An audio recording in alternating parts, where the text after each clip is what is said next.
المنتخب تلعب بطريقه ايه او طريقه ايه يلعب؟ طيب والله اصل مين يلعب دي مين ما يلعبش دي بتاعت مدير فني. انا معاك احنا مالناش دعوه بالمدير الفني. معاك. هي رؤيتك ايه؟ هي رؤيتي. انت لو مدير فني كنت مين يلعب؟ رؤيتي وحاجه كويسه اللي هو اللي لعب بيها ماتش البرازيل، يعني بنفس اللعيبه. مين يعني اقول لك على حاجه، محمد صلاح لو توقعي لو نزل اساسي انا هيقلب شكل الفرقه. لا ويبقى بالسلب على المنتخب مصر. انا مع رايي، لانه محمد صلاح يبقى ايه زي كده ايه جوك او ورقه رب. تمام، لان هيعملوا حسابه كتير.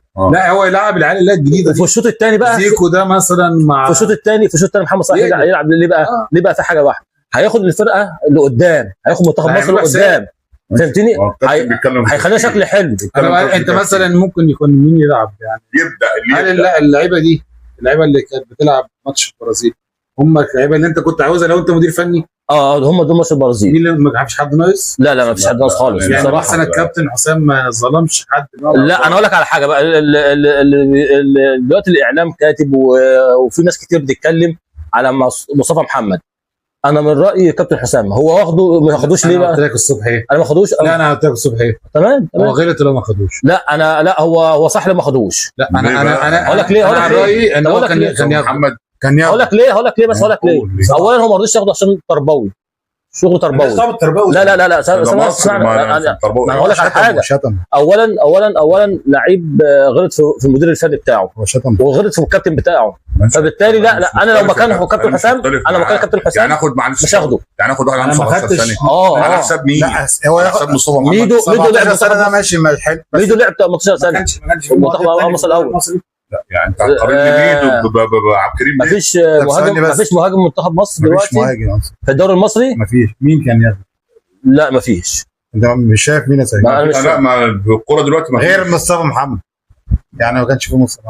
لا يعني الواد ده اسمه اقطاي، ده اللي هو كان هو زيكو ده مفاجاه بصراحه. بالنسبه لي في لاعب كده ما خدوش، كان في الاخلاص بتاع عبد الله اقطاي ده. لا عبد الله اسمه عبد الله محمد. ما فيش بقى، ما احنا اللي هو الباك الشمال. حتى كل المدربين في مصر ما بتلعبوا معاه. لا الواد ده مش مهاجم، الواد ده باك اليمين بتاعه ولا الباك الشمال بتاعه. احنا بنتكلم على مهاجم صريح، بنتكلم على حسام حسن، بنتكلم على عمرو زكي. لا مش موجود في مصر. كان ياخد غير مصطفى محمد، كان ياخده على الاقل يلعبوا 10 ربع ساعه. انا اقول لك عشر حسام حسن بس انا زعلان. انا اقول لك لا اقول لك رايي الشخصي، هو ما خدش مصطفى محمد تربوي بس فقط لا غير. طب انت واقول لك على حاجه، ولو خد مصطفى محمد كان هيعمل بلبله في الفرقه دلوقتي بصراحه. ليه؟ نبدا ازاي؟ طيب نبدا بنفس الطريقه، بنفس التكتيك بتاع ماتش البرازيل. الحراس برضه ما فيش تعديل. ولا الحراس الحراس ما فيش تعديل بصراحه. يعني مصطفى شوبير ده يلعب اساسي. سيبك انت من طريقه البرازيل. لا ما هو طريقه البرازيل دي مش هتنفع معاه. لا تنفع صدقني. لا مش 3-5-2 مش على 3-5-2. لا انا بديك انت بتقول لي الطريقه الانسب ايه. انا بقول لك الطريقه الانسب اللي هي 3-5-2. متوقعك الماتش يخلص كام؟ انا توقعي الشوط الاولاني هيخلص 0-0، والشوط الثاني ممكن ان شاء الله يبقى في نتيجه ايجابيه لمنتخب مصر. وانت يعني توتال المباراه كلها اتمنى ان احنا نفوز طبعا. يعني ايه رايك التكتيكي لو انت ماسك المنتخب يلعب انا مش متفائل، مش عارف. لا انت لا انت مش متفائل او يعني هو حضرتك لو انت ماسك المنتخب تلعب بطريقه ايه او طريقه ايه؟ انا العب امتع نفسي. انا مش هاخد كاس العالم، انا العب وامتع. يعني زي ما بنقول احنا رايحين نتمتع. انا هروح راصص ورا وادافع هيجي فيها. انا معاك. انا مع سعيد. انا استمتع اللعيبه تلعب. عارف انت انا رايي انا لو لعب ب 3-5-2 وساب حريه للثلاثه اللي قدام، انا لا نغلب بلجيكا دي 2-1 لا نتعادل 1-1.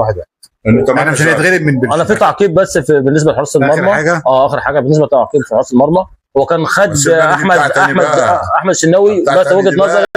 بس هي بتاعت سعيد احمد الشناوي. ولو هو واخد لعيبه كبيره في السن تكريما انا عبد الله السعيد. يعني احترامي للكابتن عبد الله السعيد. تمام. استاذ عبد الله السعيد حبيبنا، يعني احنا بنحبه. ماشي، شكرا يا كباتن.